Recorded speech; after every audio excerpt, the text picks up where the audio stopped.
Yo, what is going on, guys? I have another review, but it is not on my crippling mouse addiction that is constantly putting me in debt. It is actually on the XTEN pad, which cost me $100. So I'm going to be talking about the base, the stitched edges, the glide, what mouse feet I prefer on it, and where to buy it. So where you would buy it, you can go to three websites. You can either go to the X10 website, Lethal Gaming Gear, or you can go to the Japan Amazon, not the American one. The issue with the Japan Amazon one is it's technically cheaper because yen costs more than USD if you're in America. I'm not sure how it works for other countries, but it's technically cheaper.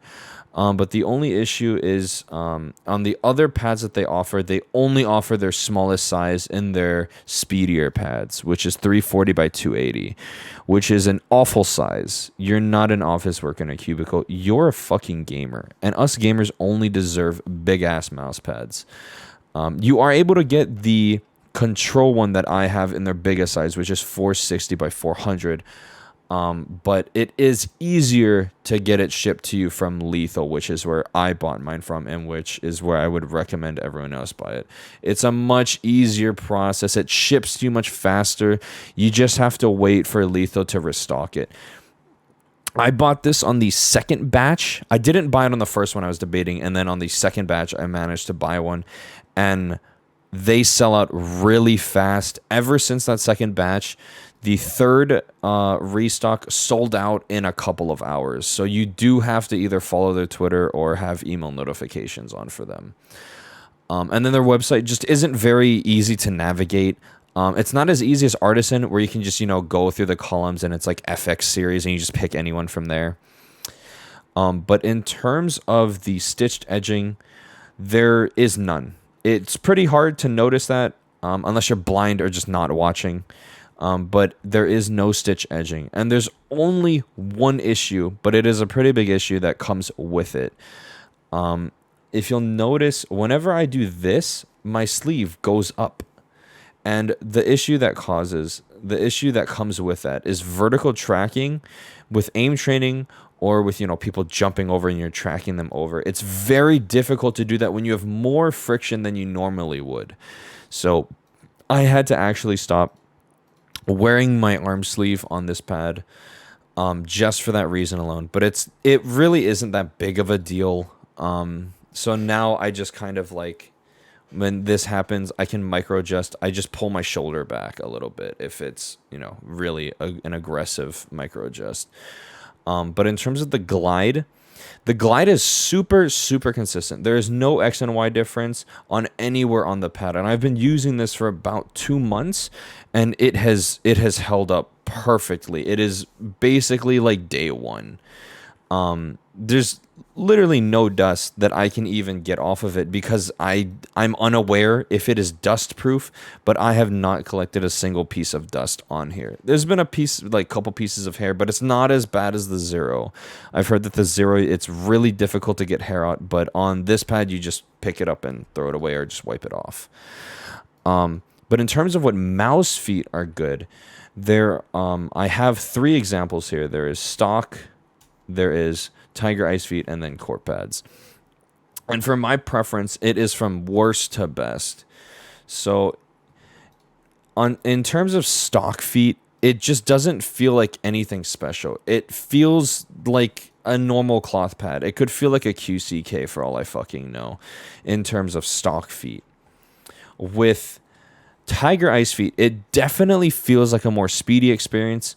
It's probably because of the feet. It feels really nice. On a super light specifically, I have to say the glide, you can feel like the plushiness of the pad. So it feels kind of like a cloud, like the glide that you get. It's really, really interesting. The only issue is the stopping power. You virtually get like little to none. It flicks a little over for me sometimes. If you have really good mouse control, if you play a lot of aim trainers, you should be fine.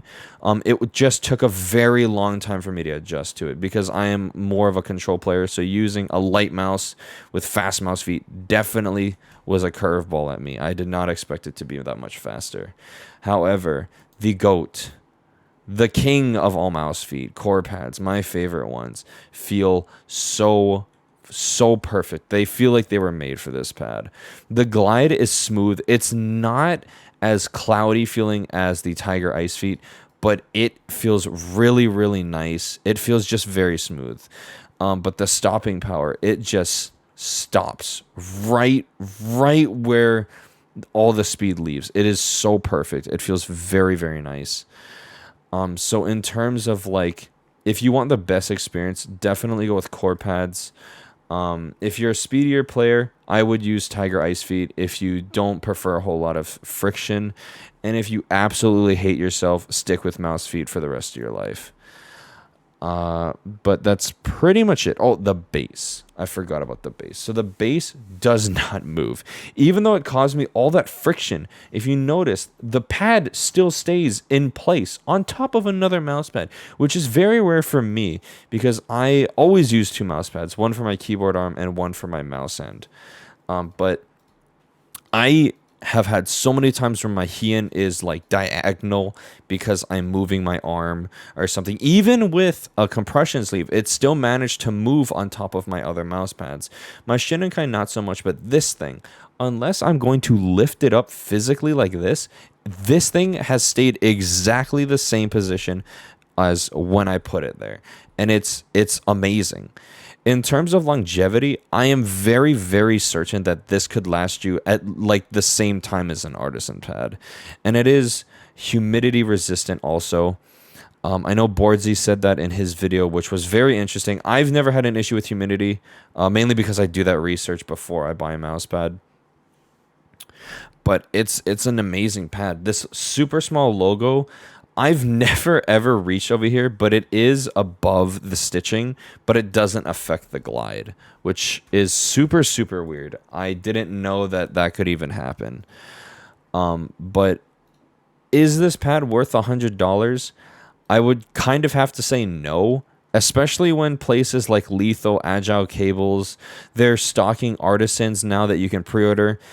I'm going to buy a Zero whenever they come out. I know sometime September, Litho said that they would be restocking the Zeros, so I will compare this to the Zero when I get that.